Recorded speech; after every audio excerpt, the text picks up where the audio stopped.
Thank you for making this possible. I appreciate you and everybody that's here. And your teachings have helped me allow more peace to come into my life. And I think that's come because of an awareness of a bigger part of me, that's the non-physical part.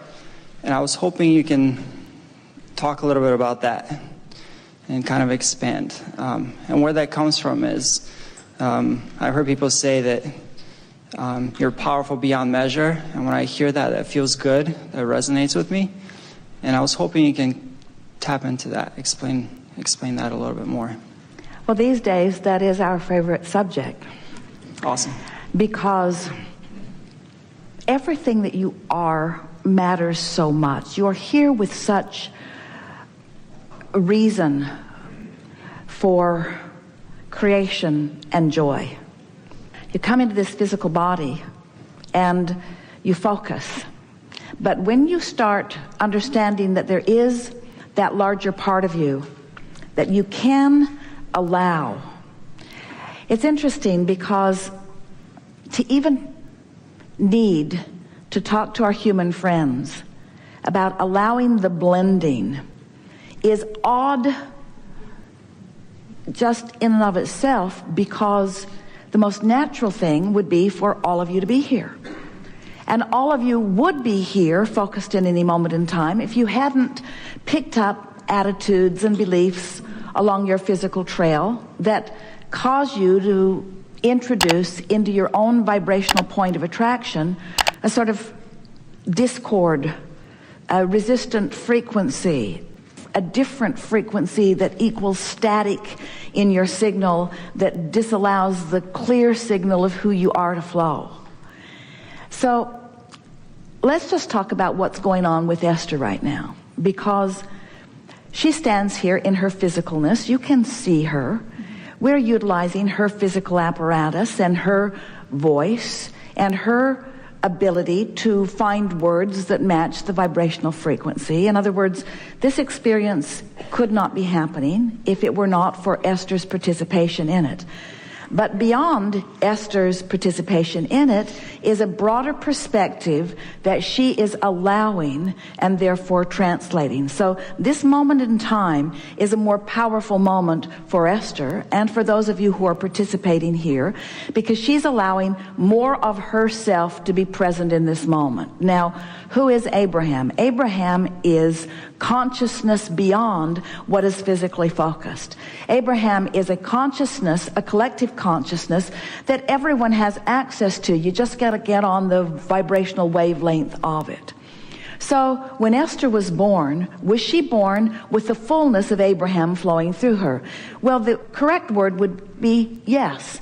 She was allowing all of that, but her exposure to life, and we're speaking of all of you in the same way, her exposure to life wasn't causing her to ask for things in a specific way. So the well-being was flowing and the consciousness was flowing. But as she spends more time moving through life and more times knowing what she doesn't want and knowing what she does want, she creates a vortex that is then attractive in nature.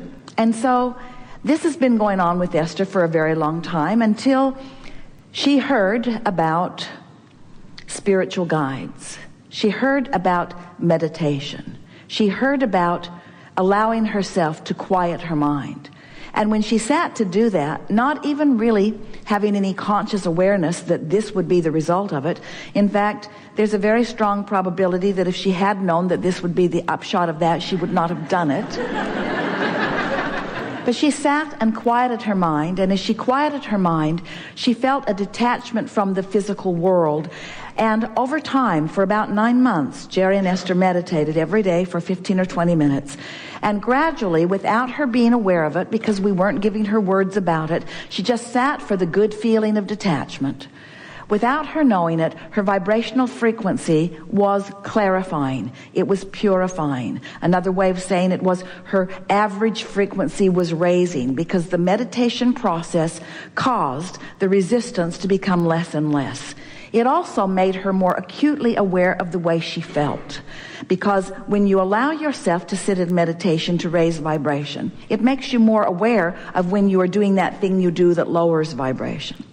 So then we began interacting with her. Now, the reason that we wanted to talk about what you're asking about in this framework is because we want you to know that in every moment of every day, you have the potential of allowing a larger part of you forward. And it happens to people when they get themselves often into a very precarious position where something really matters. Sometimes they feel a power beyond measure, as you say, a clarity beyond measure. Someone earlier today was talking about it coming in spurts. It didn't feel sustainable, but it is more sustainable than you know. The combination of powerful wanting and allowing of that power to flow through you is really what all of you intended as you came into this physical experience. Not one of you said, I'll go forth, mix it up, figure out what I want, and deprive myself of it by my attitudes and opinions about things. Not one of you said that. Every one of you said, I'll go forth, I'll figure out what I want. It will be held into a sort of vibrational escrow for me until I'm able to figure out how to come into vibrational alignment with it. And when I do, a manifestation will occur, and then I will have a new vibrational stance from which I will compare again and ask again and line up again and receive again. In other words, you know that it's this ongoing cycle. So when you ask a question about your inner being, about that larger part of you, we want to bring into the discussion the word blended or blending. We want you to feel the blending of you and you. And we want the understanding of blending to be so significant that it's not even the blending between you and you, it's just you. We just want you to be present. But who are you? Who are you is the combination of all of this. Who you are is someone who explores and comes to personal decisions, and then who allows the personal understanding and knowledge and beingness of that broader, wiser, older self to flow with you in this moment. And if you can just blend those unique perspectives and recognize that you're in alignment or you're not, and when you feel good you are, and when you feel bad you're not, and just leave it at that. If you could just let your dominant intent be to be standing in a place where you are aligned with the central grid of who you are, then everything else will take care of itself. So here's how it all worked out. You come, you bang around, you interact with others, you know what you don't want, you know what you do want, you develop all kinds of opinions and behavioral patterns, and through much of that you're creating life by default because you really don't know for sure consciously what you're doing, except every step along the way you did have emotion that was letting you know how you felt. For the most part, you didn't really know what that meant. And that is really interesting to us, that the scope of humanity can be moving around, feeling things that feel good and feeling things that feel bad, and not have any real understanding that the better it feels, the better it is. How you got crossways of that one took some convincing by those who wanted your attention upon them, who wanted their life to be better, who believed that in order for their life to be better, you needed to conform to their desires. In other words, I would feel better if you would behave in a way that would make me feel better. And if I can control you, I will, because my feeling good really matters to me. And if I can't control you, then I'll just get more forces around me to try to control you, because feeling good is what I really want. So when we come in answer to what Jerry was asking, and in answer to what Esther eventually began to ask, Esther wasn't asking much in the beginning. Jerry was the asker. Oh, he had questions, because he had been banging around with all kinds of people for a long enough time to know that there had to be much more to the equation of all of this than was understood commonly. And so he began asking those pertinent questions, those personal questions. Esther was just sort of bipping along, living happily ever after. She was allowing good things to come to her, and they did. And as Jerry and Esther came together, they equaled a sort of powerful combination where he wanted to know, often from a place of being vibrationally out of whack with what he wanted to know. And what Esther added to the equation was not enough interest in the subject to have an opinion that was in her way. They would drive for hours, and Jerry would say, how come you never say anything? And Esther would say, well, I don't know. And he'd say, well, what's it like for you to drive across the country? And Esther would say, it's nice. And he would say, well, what are you thinking about? And she'd say, there's a cow, there's a barn, there's a tree. She wasn't speculating about the problems of the world. She was involved in her now, but in a place of allowing, So now we're saying to you that you provide both of those perspectives. You come, you mix it up, you know what you don't want, you know what you do want, you put it into a vortex, and we hold it there for you.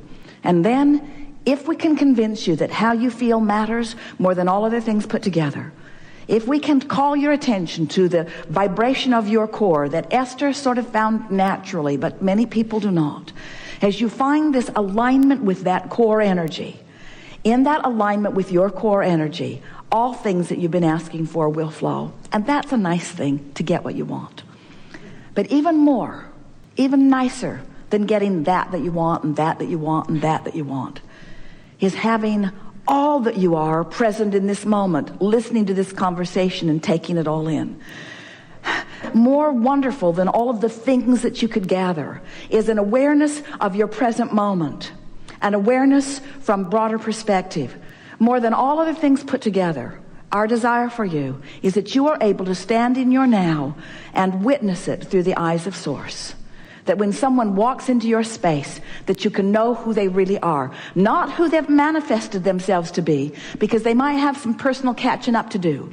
But who they are in terms of their vortex. Who they are in terms of what they've lived and what they've asked for. So that you can witness the wholeness of who they are, even before they know it. And that's what true upliftment is.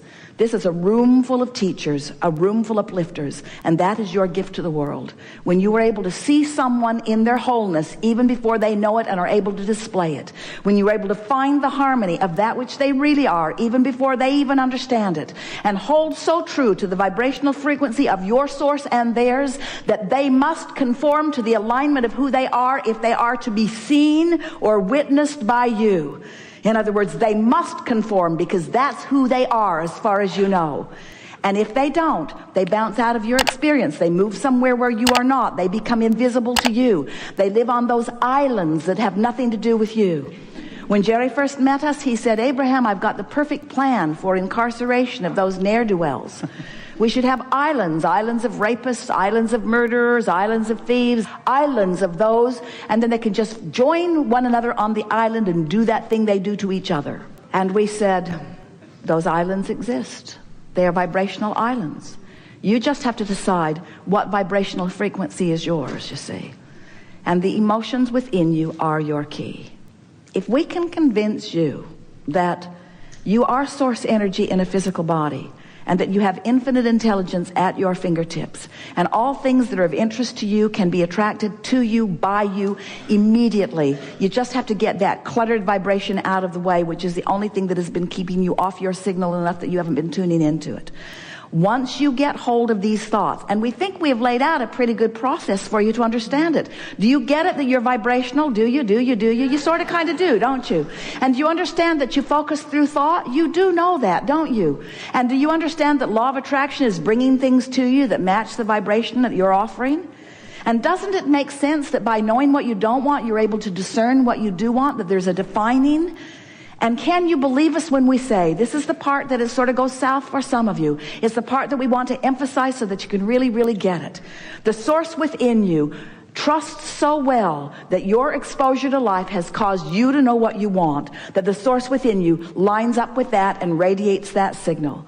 So if you know those things, if you know that that signal is being beamed and that your emotion is your clue to it, and then here's the last piece and the only piece that matters, you care about how you feel, then you're able to guide yourself into alignment with your grid. You are. You're able to do it, and you're able to do it often, and you're able to do it easily, and you're able to sustain it. You're able to do it frequently, and you're not freaking out if you're not able to sustain it, because you remember how you did it before. You went general. You got off the specifics that were bothering you until you tuned in to the frequency of who you are. And when you tuned into it, in the moment that you clicked into place, manifestation of feeling better ensued. Relief started sweeping over you, and then you began to feel the power of your beingness. And this is our message to you. This is what we want you to know. We want you to be present in your now, all of you present in your now. And we want you to know that you're not holding us away. We're there. We're there. We're always right there with you. We're right there with you. Just a vibrational frequency away in most cases. We're right there.